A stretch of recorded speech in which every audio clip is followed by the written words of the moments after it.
Good morning, everyone. I'd like to greet you all with the Islamic salutation, Assalamu alaikum, which means may peace be upon you. For anyone who does not know me, my name is Fazil Khan, and I'll be conducting this program today. We are so pleased to see so many familiar faces, our dear friends who regularly attend our annual symposium. And we are absolutely thrilled to see many new faces as well. So whether you are a regular or a newbie, we hope you're going to enjoy your day with us today. As is customary, we'd like to begin with a recitation from the Holy Quran.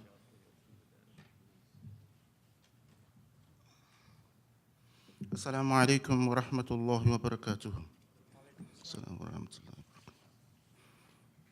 I'm reading two different segments of the Holy Quran, and the first one will be Quran chapter 2, verse 177, and the second segment will be Quran chapter 4, and Quran chapter 90, verses 4 to 10.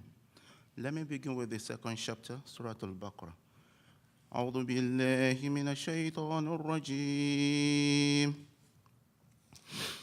بسم الله الرحمن الرحيم ليس البر أن تولوا وجوهكم قبل المشرق والمغرب ولكن البر من آمن بالله واليوم الآخر والملائكة والكتب والكتاب والنبيين وآتى المال على حبه ذوي القربى واليتامى والمساكين وابن السبيل والسائلين وفي الرقاب وأقام الصلاة وآتى الزكاة والموفون بعهدهم إذا عاهدوا والصابرين في الباساء والضراء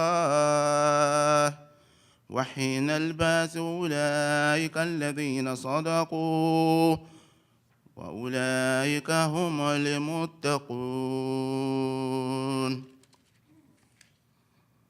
It is not righteousness that you turn your faces towards the east and the west.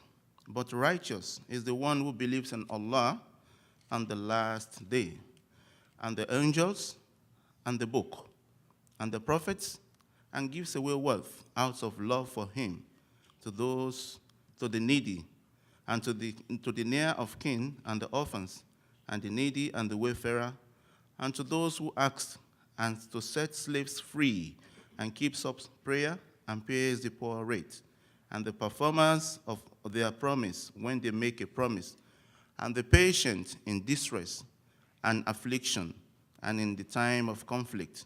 These are they who are truthful, and these are they who keep their duty. The second segment. أعوذ بالله من الشيطان الرجيم بسم الله الرحمن الرحيم لقد خلقنا الإنسان في كبد أيحسب أن لن يقدر عليه أحد يقول أهلكت مالا لبدا أيحسب أن لم يره أحد ألم نجعل له عينين ولسانا وشفتين وهديناه النجدين فلاقتحم العقبة وما أدراك ما العقبة فك رقبة أو إطعام في يوم ذي مسغبة يتيما ذا مقربة أو مسكين ذا متربة ثم كان من الذين آمنوا وتوصوا بالصبر وتوصوا بالمرحمة أولئك أصحاب الميمنة والذين كفروا بآياتنا هم أصحاب المشأمة عليهم نار مصدة. Meaning, in the name of Allah, the most gracious, the most merciful, we have certainly created man to face difficulties. Does he think that no one has power over him? He will say, I have wasted much wealth. Does he think that no one sees him? Have we forgotten Have we not given him 2 eyes and a tongue and 2 lips, and pointed out to him the 2 conspicuous ways? But he attempts not the uphill road. And what will make thee comprehend what the uphill road is? It is to set free a slave, or to feed it in a day of hunger, an orphan nearly related, or the poor man lying in the dust. Then he is of those who believe and exhort one another to patience, and exhort one another to mercy. These are the people of the right hand. And those who disbelieve in our messages, they are the people of the left hand. On them is fire closed over. Sadaqallahu al-Azim. Certainly, the word of Allah is nothing but the truth. Assalamu alaikum. Thank you very much. I'd like to begin by sharing with you a story I heard recently about a genie that granted a man a wish. The man says, I've always wanted to travel the world. I want to ski the Alps, climb Mount Everest, surf the waves of the South Pacific, go on a safari in South Africa, tour the ruins of Mayan civilizations in South America, and visit the Statue of Liberty in New York. But I don't fly and I hate boats. So could you build me a highway to all of these destinations? So the genie says, are you nuts? Do you have any idea how impossible it would be to sink pilings across the oceans, and how much asphalt and concrete you'd need, not to mention the red tape and bureaucracy that need to be resolved? This is completely unreasonable. So the man says, okay, I understand that was a pretty selfish request. What I'd like then is to simply know how to better relations between people and how to help them understand one another better so there is more appreciation of others in the world. The genie replied, fine. How many lanes would you like on your highway? 1 or 2?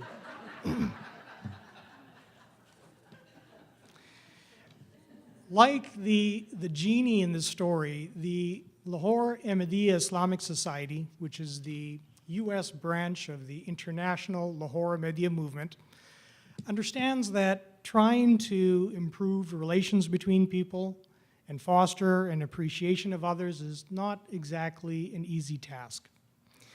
Yet it strives exactly for this purpose, to educate people, whether it's non-Muslims and in some cases Muslims as well, about the true spiritual basis of the Islamic faith, so as to further peaceful relations between people. Although our work is multifaceted and international in scope, and you'll hear more about our global efforts later this afternoon, one way in which we do this locally is by hosting an annual symposium devoted to a topic about Islam that is relevant to some contemporary issue. In the past, we devoted our symposium to discussing the Quran, the Holy Scripture of Islam, and in particular, its teachings on human rights and lessons on spiritual development. Similarly, our symposiums in the past focused on demystifying Islamic terms like jihad and Sharia, words that had become commonly used by both political pundits and laypersons alike. When a popular topic in public discourse revolved around the science versus religion debate, we held a symposium titled The Story of Adam, a discussion on evolution and revelation. And we addressed, from an Islamic perspective, whether science and religion are inherently incompatible. Last year, with the widespread attention drawn, no pun intended, by the publishing of the controversial cartoons of Prophet Muhammad and the subsequent violent reactions by extremists, we felt it would be timely to focus our symposium on the person of Prophet Muhammad. Who was he? What was his character? And what did he actually teach about responding to abuse and ridicule? Now, with the rise of a so-called Islamic State in Iraq and Syria, causing chaos in the region and inspiring terror abroad in the name of Islam.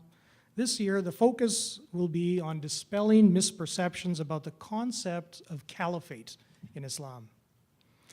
Far from the images of autocratic and tyrannical rule, persecution of minorities, and aggressive warfare that are commonly associated with the term caliphate today as a result of the emergence of ISIS and its propaganda, a review of the authoritative sources of Islam reveals a much different perspective.